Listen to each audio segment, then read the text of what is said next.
ఈ వీడియోలో మనం మన సౌత్ ఇండియాలో జరగబోతున్న అతిపెద్ద యుద్ధం గురించి మాట్లాడబోతున్నాము.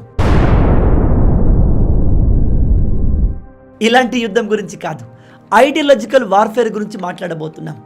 మన సౌత్ ఇండియాలో త్వరలోనే ఒక అతిపెద్ద ఐడియాలజికల్ వార్ జరగబోతుంది. ఇందులో ఒకవైపు హిందూ ధర్మాన్ని ఎంతో గౌరవించే, ఫాలో అయ్యే పవర్ఫుల్ లీడర్ పవన్ కళ్యాణ్ గారు ఉన్నారు.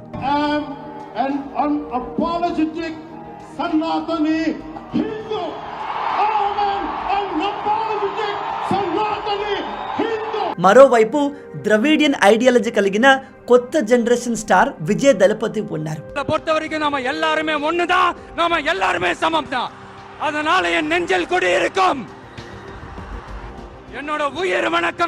పవన్ కళ్యాణ్ గారు అండ్ విజయ్ దళపతి వీళ్ళిద్దరూ ప్రజెంట్ కంప్లీట్ అపోజిట్ ఐడియాలజీ కలిగిన న్యూ జనరేషన్ పొలిటికల్ స్టార్స్.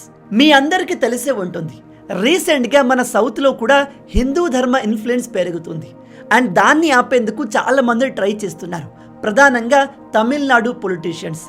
అందుకే ఈ వీడియోలో మనం రాబోయే కొన్ని సంవత్సరాల్లో మన సౌత్ స్టేట్స్లో ఏం జరగబోతుంది, విజయ్ దళపతి అండ్ పవన్ కళ్యాణ్ గారి ఐడియాలజీలో ఎంత డిఫరెన్స్ ఉంది అండ్ వీళ్ళిద్దరిలో ఎవరు గెలవబోతున్నారు అనే విషయాన్ని క్లియర్గా డిస్కస్ చేద్దాం.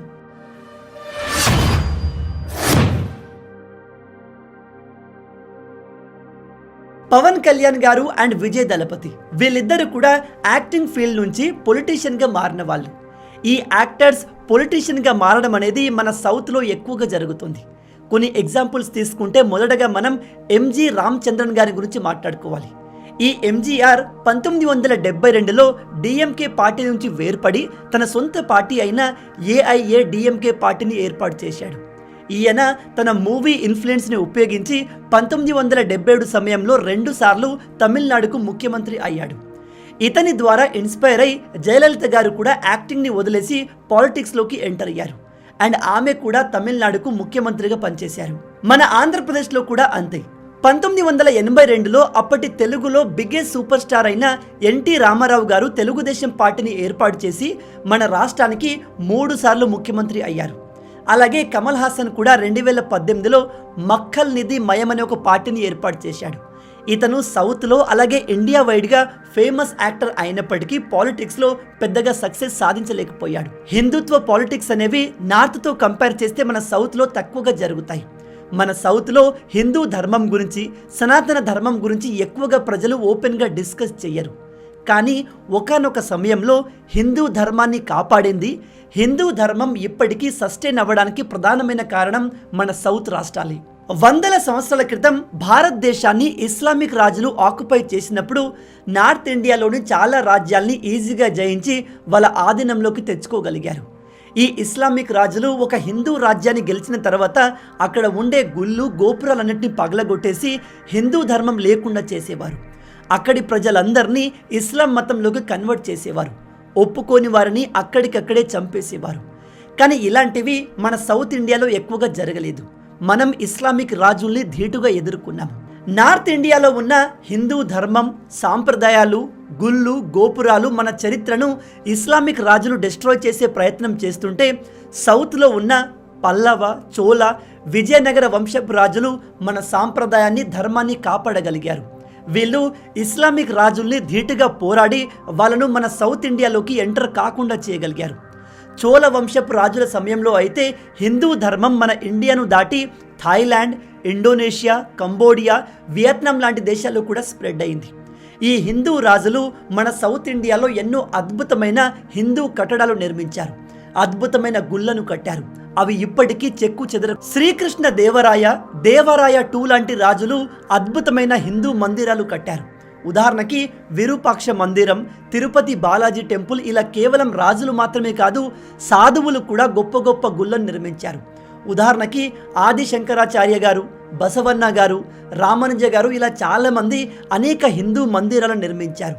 వీళ్ళు హిందూ ధర్మాన్ని కాపాడమే కాదు, దాని గురించి ప్రపంచం మొత్తానికి తెలిసేలా చేశారు.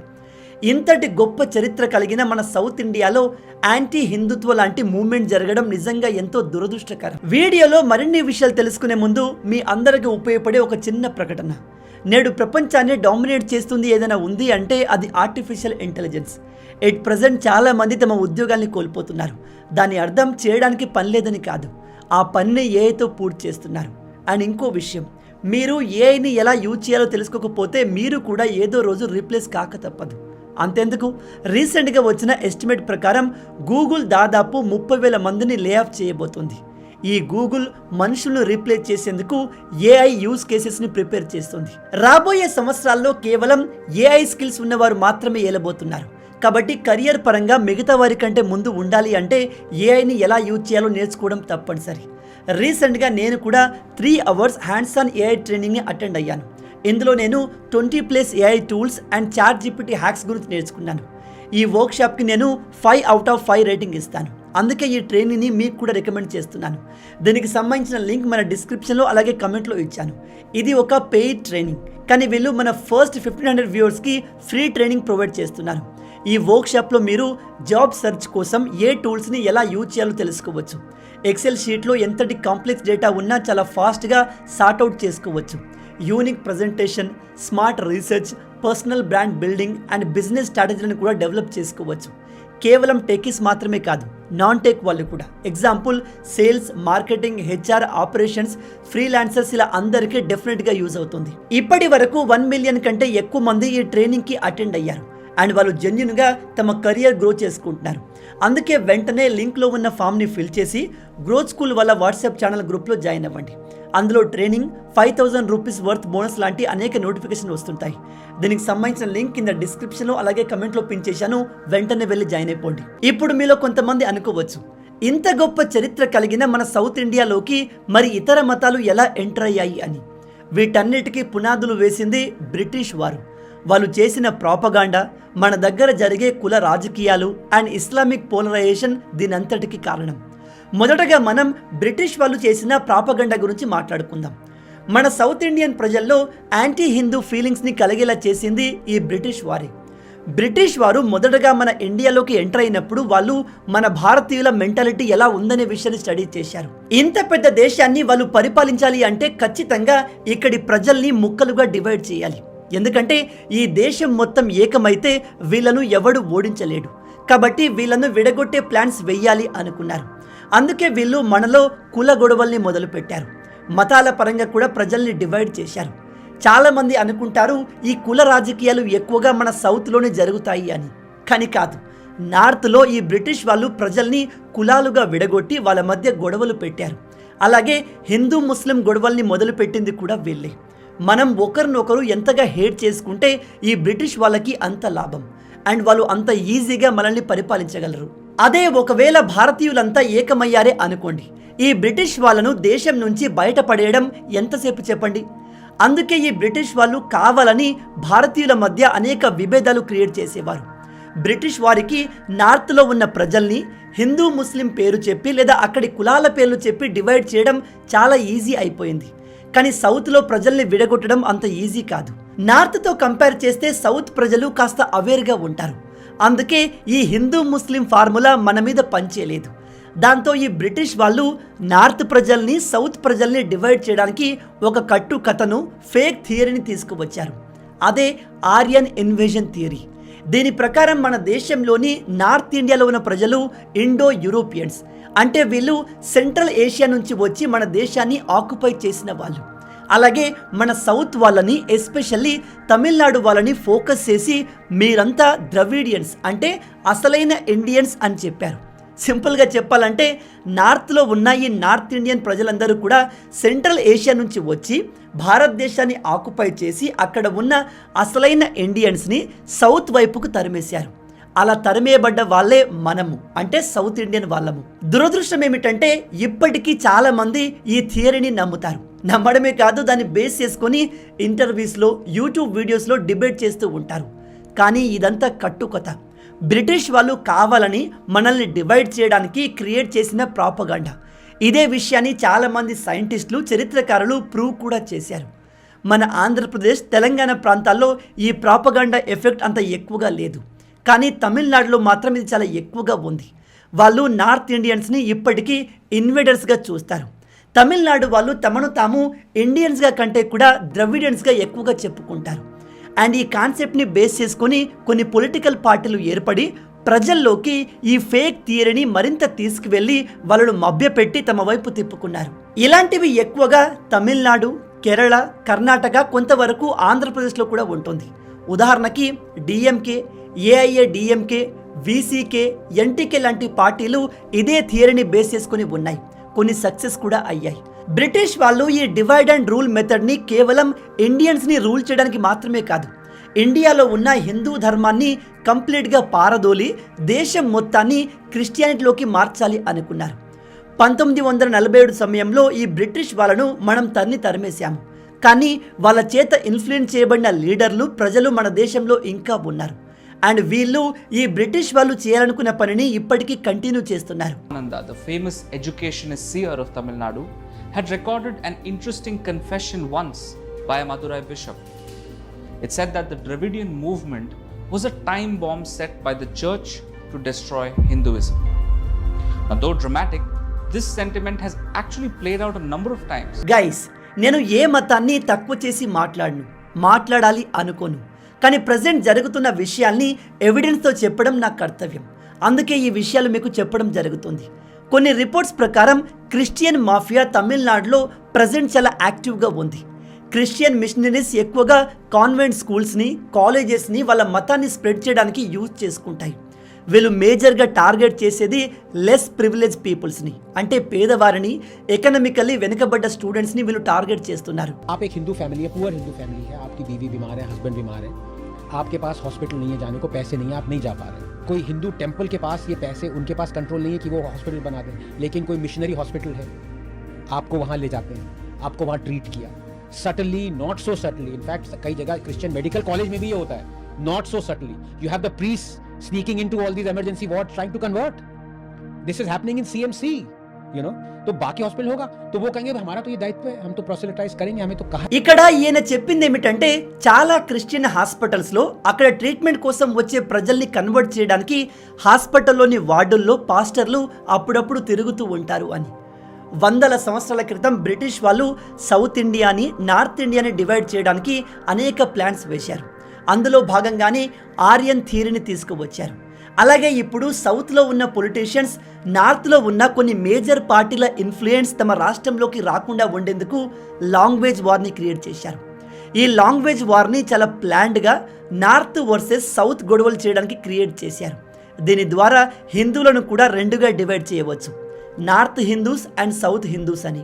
నేషనల్ ఎడ్యుకేషన్ పాలసీలో హిందీని ఒక అడిషనల్ లాంగ్వేజ్గా యాడ్ చేశారు. మీరు నార్త్లోకి వెళ్తే ఒక్కో రాష్ట్రంలో ఒక్కో లాంగ్వేజ్ ఉంటుంది. మన సౌత్లో లాగే గుజరాత్లో గుజరాతీ ఉంటుంది, పంజాబ్లో పంజాబీ ఉంటుంది, వెస్ట్ బెంగాల్లో బెంగాలీ లాంగ్వేజ్ ఉంటుంది, బీహార్లో బీహారీ భాష ఉంటుంది. బట్ వీళ్ళంతా ఒకరినొకరు కమ్యూనికేట్ కావడానికి హిందీని ఎక్కువగా యూజ్ చేస్తారు. సో నార్త్లోని చాలా రాష్ట్రాలు హిందీని ఎక్కువగా యూజ్ చేస్తున్నాయి. కాబట్టి ఈ హిందీని స్కూల్లో ఇంట్రడ్యూస్ చేస్తే దేశంలో ఉన్న ప్రజలందరూ ఒకరినొకరు కమ్యూనికేట్ అవ్వడానికి మనకంటూ ఒక ప్రత్యేకమైన భాష ఉంటుంది అని సెంట్రల్ గవర్నమెంట్ భావించింది. అంతేకాని వివిధ రాష్ట్రాల్లో ఉన్న మేజర్ లాంగ్వేజ్ని డామినేట్ చేసి ఆ లాంగ్వేజెస్ లేకుండా చేద్దామని కాదు. కానీ మన సౌత్లో ఉన్న కొన్ని పొలిటికల్ పార్టీలు, ఉదాహరణకి ఈ డిఎంకే పార్టీ, నార్త్లో ఉన్న పెద్ద పొలిటికల్ పార్టీలు హిందీని మనపైన రుద్ది మన తమిళ్ లాంగ్వేజ్ని డిస్ట్రాయ్ చేద్దాం అనుకుంటున్నారు అని ప్రాపగండా క్రియేట్ చేసి తమిళనాడు ప్రజలు నార్త్ ప్రజల్ని హేట్ చేసేలా చేశారు. ఇలా కేవలం తమిళనాడులోనే కాదు, కర్ణాటకలో కూడా ఎక్కువగా ఉంది.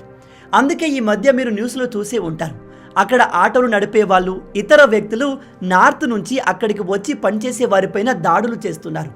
వాళ్ళని అక్కడి భాష అయినా కన్నడ లేదా తమిళ్ మాట్లాడాల్సిందిగా బలవంత పెడుతున్నారు. మీరు ఇక్కడ క్లియర్గా గమనించండి, వీళ్లకు హిందీ మాట్లాడమంటేనే ప్రాబ్లం, హిందీ నేర్చుకోమంటేనే ప్రాబ్లం, కానీ ఇంగ్లీష్తో ఎటువంటి ప్రాబ్లం ఉండదు. అలా ఎందుకు? ఇంగ్లీష్ ఏమైనా వీళ్ళ ఇంట్లో పుట్టిన లాంగ్వేజా? ఇప్పుడు మీలో కొంతమంది అంటారు, బ్రదర్ మీరు రాంగ్గా మాట్లాడుతున్నారు, వాళ్ళు చెప్పిన దాంట్లో తప్పేముంది, వాళ్ళ రాష్ట్రానికి వచ్చే వాళ్లకు అక్కడి లాంగ్వేజ్ నేర్చుకోమని చెప్తున్నారు, అందులో తప్పేముంది అని. అలాంటి వారికి చెప్తున్నాను, మీరు జర్మనీకి వెళ్ళాలి అనుకుంటే జర్మన్ భాష నేర్చుకోవాలి, పోలాండ్కి వెళ్ళాలి అనుకుంటే పోలిష్ భాష నేర్చుకోవాలి. ఇలా చాలా దేశాలు తమ లాంగ్వేజ్కి ఇంపార్టెన్స్ ఇస్తాయి. అండ్ ఆ లాంగ్వేజ్ నేర్చుకుంటే అక్కడి గవర్నమెంట్ మనకు బెనిఫిట్స్ కూడా ఇస్తుంది. ఇది చాలా మంచి విషయం. ఇక్కడ తమిళనాడు, కర్ణాటక వాళ్ళు కూడా తమ రాష్ట్రానికి వచ్చే వాళ్ళు తమిళ్ మాట్లాడాలి, కన్నడ మాట్లాడాలి అంటున్నారు. అందులో ఎటువంటి తప్పు లేదు. కానీ ఆ విషయాన్ని ఎలా ప్రమోట్ చేయాలి? గవర్నమెంట్ అక్కడికి వచ్చే వాళ్లకు లోకల్ లాంగ్వేజ్ నేర్చుకుంటే మీకు ఈ బెనిఫిట్ ఉంటుంది, ఆ బెనిఫిట్ ఉంటుందని పాజిటివ్గా వాళ్ళను ఎంకరేజ్ చేయాలి. లోకల్ లాంగ్వేజ్ నేర్చుకున్న వాళ్ళకి ఏదైనా బెనిఫిట్ సర్వీస్ ఇవ్వాలి. అలా చేస్తే అక్కడికి వచ్చే వాళ్ళు ఖచ్చితంగా ఆ లాంగ్వేజ్ నేర్చుకునే ప్రయత్నం చేస్తారు. అంతేకాని అక్కడికి వచ్చే వాళ్ళను బెదిరిస్తూ భయపెడుతూ ఉంటే వాళ్ళు మీ రాష్ట్రానికి రావడం మానేస్తారు. ఇప్పుడు మీలో చాలామంది అనుకుంటారు, ఈ కర్ణాటక వాళ్ళు, తమిళనాడు వాళ్ళు ఎస్పెషల్లీ అనుకుంటారు, ఈ నార్త్ ఇండియన్స్ మా రాష్ట్రానికి రావాల్సిన అవసరం లేదు, మా పనులు మేమే చేసుకుంటాము, మా కంపెనీలు మేమే రన్ చేసుకుంటామని. అలా ఉండదు. ఉదాహరణకి ప్రజెంట్ కర్ణాటకలోని బెంగళూరు సాఫ్ట్వేర్ కంపెనీస్కి, టెక్నాలజీకి హబ్గా మారింది. దానికి కారణం కేవలం కన్నడ పీపుల్స్ మాత్రమే కాదు. దేశంలోని వివిధ రాష్ట్రాల ప్రజలు, ప్రపంచంలోని వివిధ దేశాల ప్రజలు అక్కడికి వచ్చి కలిసి పనిచేశారు. ఇలా అందరూ కలిసి పనిచేస్తేనే ఆ ప్రాంతం అభివృద్ధి చెందింది. ఇప్పుడు ఒక లెవెల్కి వచ్చాక బయట వాళ్ళు మాకు అవసరం లేదు, ఇక్కడి వాళ్లకు మేము రిజర్వేషన్ ఇచ్చుకుంటాము, మా కంపెనీలను మేమే రన్ చేసుకుంటామంటే ఆ ప్రాంతం మళ్ళీ సంకనాకి పోవడానికి పెద్దగా టైం పట్టదు.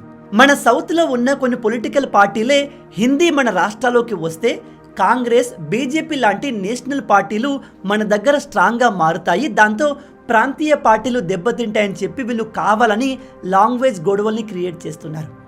ఇప్పుడు మీకు మన సౌత్లో ఉన్న రాజకీయ పరిస్థితులపైన ఒక మంచి అవగాహన వచ్చి ఉంటుంది. ఓవరాల్గా ప్రజెంట్ మన సౌత్ పాలిటిక్స్ బ్యాటిల్ గ్రౌండ్స్ లాగా మారాయి. ఇక ఆ గ్రౌండ్లో యుద్ధం చేయబోతున్న ఇద్దరు మేజర్ లీడర్స్ గురించి మాట్లాడదాం. వాళ్ళే మనం ఇంతకుముందు డిస్కస్ చేసిన పవన్ కళ్యాణ్ గారు అండ్ విజయ్ దళపతి గారు. ముందుగా పవన్ కళ్యాణ్ గారి గురించి మాట్లాడితే ఈయన మొదటి నుంచి హార్డ్ కోర్ హిందూ ఫాలోవర్. రాజకీయాల్లోకి రాక ముందు కూడా ఆయన అలాగే ఉన్నారు. పవన్ కళ్యాణ్ గారు 2008లో తన పొలిటికల్ కెరియర్ని స్టార్ట్ చేశారు. ఆ సమయంలో ఆయన Prajarajyam party youth wing Yuvarajyam ప్రెసిడెంట్గా ఉన్నారు. కానీ 2012లో ప్రజారాజ్యం పార్టీని చిరంజీవి గారు కాంగ్రెస్లో విలీనం చేసిన తర్వాత ఆయన ఆ పార్టీ నుంచి దూరం అయిపోయారు. ఎందుకంటే పవన్ కళ్యాణ్ గారు ముందు నుంచే ప్రో హిందూ అండ్ హిందువుల విషయంలో కాంగ్రెస్ పార్టీ ఎలా ఉంటుందో ఆయనకు ముందే తెలుసు. అందుకే ఆ పార్టీ కాంగ్రెస్లో కలిసిన తర్వాత పవన్ కళ్యాణ్ గారు ఆ పార్టీ నుంచి దూరం అయిపోయారు. ఆ తర్వాత కొంత బ్రేక్ తీసుకొని 2014లో జనసేన పార్టీని ఏర్పాటు చేశారు. అప్పటి నుంచి పవన్ కళ్యాణ్ గారు ప్రజా సమస్యల కోసం పోరాడుతూ ఎన్నో అవమానాలు పడ్డారు. ఈ విషయాలన్నీ తెలుగు ప్రజలందరికీ తెలుసు. ఆయన ఎన్ని మాటలు పడ్డారు, ఎన్ని అవమానాలు పడ్డారో అందరూ చూశారు. కానీ హిందూ మతం పైన అతని స్టాండ్ మాత్రం ఎప్పుడూ ఒకేలా ఉంది. ఆయన హిందూ ధర్మం గురించి పోరాటం చేశారు. ఈవెన్ హిందూ టెంపుల్స్ని కాపాడడంలో కూడా ప్రధాన భూమికను పోషించారు. పవన్ కళ్యాణ్ గారు ఇస్లామిక్ వక్ఫ్ బోర్డ్ హిందూ భూముల్ని ఎలా లాక్కుంటుందో దానిపైన స్పందించారు. అనేక సందర్భాల్లో ఆర్ఎస్ఎస్ని పొగిడారు కూడా. ఆర్ఎస్ఎస్లో ఒక ఫ్లోట్ చేసిన ఒక పార్టీ, సంఘ్ నుంచి చాలా మంది నాయకులు వచ్చి నిస్వార్థంగా చేసి వెళ్ళిపోతున్నారు. వాళ్ళు గుర్తింపు కూడా ఉండదు. అనేక పర్యావరణ సమస్యలపైన రైతుల కోసం పోరాడారు. మొదట్లో పవన్ కళ్యాణ్ గారంటే ఏంటి, అతని ఆలోచన విధానం ఏంటి, అతను ప్రజల పట్ల నిజాయితీగా ఉంటాడా లేదా తెలియక ప్రజలు అతన్ని ఓడించారు. కానీ అతనేంటో తెలిసాక అతని నిజాయితీ చూసి ప్రజలు ఈసారి భారీ విజయాన్ని అందించారు. 100% స్ట్రైక్ రేట్తో 21కి 21 సీట్లు గెలిచారు. ఈ లోక్సభ ఎలక్షన్స్ తర్వాత పవన్ కళ్యాణ్ గారి పాపులారిటీ కేవలం తెలుగు రాష్ట్రాలకే పరిమితం అవ్వలేదు. ఈయన గురించి నేషనల్ మీడియా ప్రతిరోజు డిస్కస్ చేయడం మొదలుపెట్టింది. రీసెంట్గా జరిగిన మహారాష్ట్ర ఎలక్షన్స్లో కూడా పవన్ కళ్యాణ్ గారి ప్రభావం క్లియర్గా కనిపిస్తుంది. ఈయన మహారాష్ట్రలోని ఏ ప్రాంతాల్లో ర్యాలీ చేశారో ఆ ప్రాంతాల్లో బీజేపీ పార్టీ భారీగా గెలిచింది. ఇంట్రెస్టింగ్ అండ్ అమేజింగ్ విషయం ఏమిటంటే పవన్ కళ్యాణ్ గారు జనసేన పార్టీలో ఒక సెపరేట్ వింగ్ని ఏర్పాటు చేశారు. దాని పేరే నరసింహ వారాహి బ్రిగేడ్. ఈ వింగ్ హిందూ ధర్మ రక్షణకై పోరాడుతుంది. బంగ్లాదేశ్లో హిందువులపై జరుగుతున్న దాడుల గురించి మన దేశంలోని ఏ పొలిటీషియన్ సరిగా మాట్లాడలేదు. కానీ పవన్ కళ్యాణ్ గారు చాలా డేర్గా ఆ విషయాన్ని రేస్ చేశారు. ఇక పవన్ కళ్యాణ్కి అతని ఐడియాలజీకి అపోజిట్ ఉన్న పర్సన్ ఈ విజయ్ దళపతి.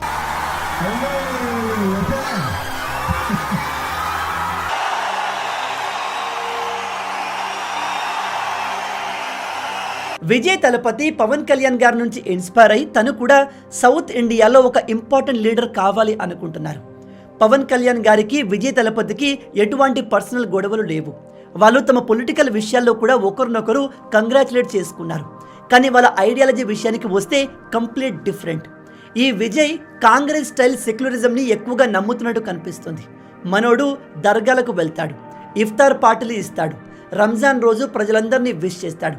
కానీ హిందువుల విషయానికి వస్తే, హిందువులపై జరుగుతున్న దాడుల విషయానికి వస్తే అలాంటి విషయాల్లో కంప్లీట్గా సైలెంట్ ఉంటాడు. Ladies and gentlemen, let me add that Vijay, it's Vijay Joseph. That's his middle name. He's supposed to be Christian. Now the thing is, if he's saying happy Eid and Ramzan wishes everything, maybe he's doing it because they are in a minority.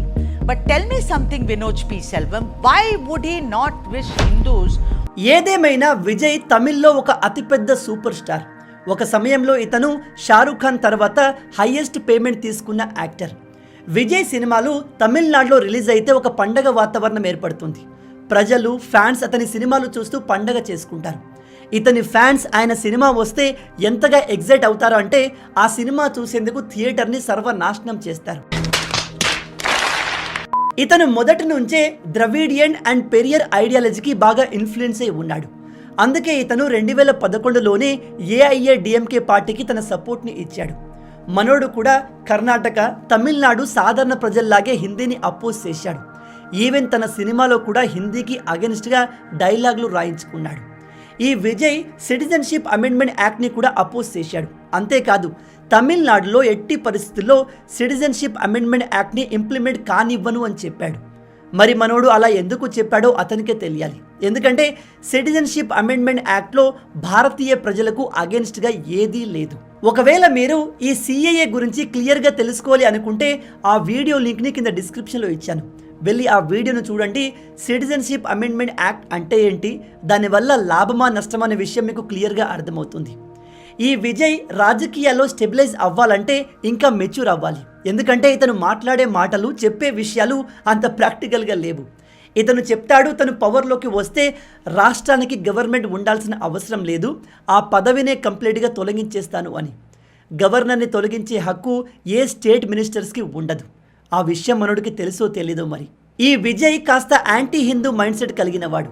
అయినప్పటికీ అక్కడి ప్రజలు ఏమాత్రం పట్టించుకోకుండా అతని సినిమాల్ని ఎక్కువగా enjoy చేస్తారు. And ఇతనికి భారీ లెవెల్లో ఫ్యాన్ ఫాలోయింగ్ ఉంది. అండ్ దాన్ని బేస్ చేసుకొని మనోడు ఇప్పుడు పాలిటిక్స్లోకి నెక్స్ట్ బిగ్ థింగ్ అవ్వాలి అనుకుంటున్నాడు. అందుకే ఈయన 2024 ఫిబ్రవరిలో తన పొలిటికల్ పార్టీని స్టార్ట్ చేశాడు. అదే టీవీకే, తమిళగా వెట్రి కజగం. ఈ పార్టీ ఫస్ట్ మీటింగ్లోనే దాదాపు 10 లక్షల మంది అటెండ్ అయ్యారు. 2026 తమిళనాడు అసెంబ్లీ ఎలక్షన్లో విజయ్ తలపతి పోటీ పడబోతున్నాడు. ఈ విజయ్ తలపతి ప్రజెంట్ తమిళనాడులో పవర్లో ఉన్న డిఎంకే పార్టీని తన పొలిటికల్ అపోనెంట్గా, బీజేపీని ఐడియాలజికల్ అపోనెంట్గా ప్రకటించాడు. నేను మీకు వీడియో స్టార్టింగ్లో ఆర్యన్ ఇన్వేజన్ థియరీ గురించి, ద్రవిడియన్ థియరీ గురించి చెప్పాను. దాన్ని మన విజయ్ గట్టిగా నమ్ముతాడు. అండ్ అలాంటి ఐడియాలజీ నుంచే ఇన్స్పైర్ అయ్యి మనోడు ఈ పార్టీని పెట్టాడు. ఇతని మైండ్ సెట్ ఏంటి, ఇతని ఐడియాలజీ ఏంటి అనే విషయం ఇతను ఇచ్చే స్టేట్మెంట్ ద్వారా మనకు క్లియర్గా అర్థమవుతుంది.